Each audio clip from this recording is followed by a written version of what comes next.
Ayan, oh. Wow, what's that? What's that? Christmas tree. Ay, yan, basahin natin to. Gusto kong basahin yung mga ganito eh. Parang ito yung ginagawa nila ate. Umuwi tayong pawis, no? Ayun, oh, namimingwit. Sabi sa'yo, pwede. Magkano kayo ayun? Ano namimingwit? Tanong mo sila ate. Makahuli mo lang ng kahit isang butete. Sana. Ayan natin.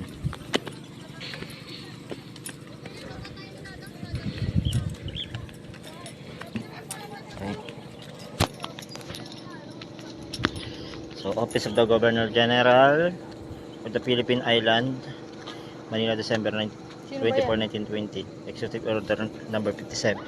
Many of the inhabitants of the borough of Baraseb petition that the same be separate from the municipality of Tanay. Okay. Kami sa Rizal.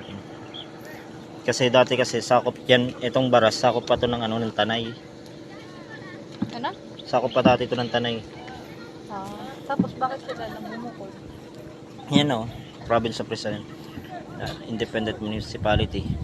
Now Hindi therefore, dapat mag-independent na rin ng Sampaloc. Oo. Kasi parang kasing laki din naman ito. section 68 of the revised administrative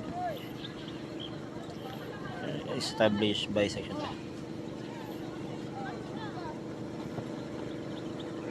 Increase on.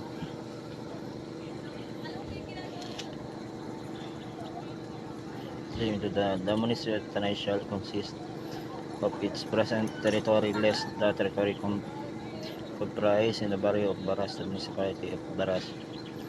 Okay. Gets ko na. Tangos na ng ilong niya.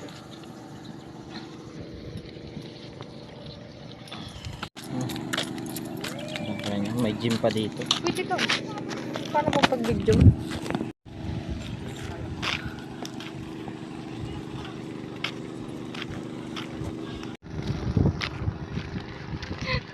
Ay, video pala yan. Meron pa dun oh.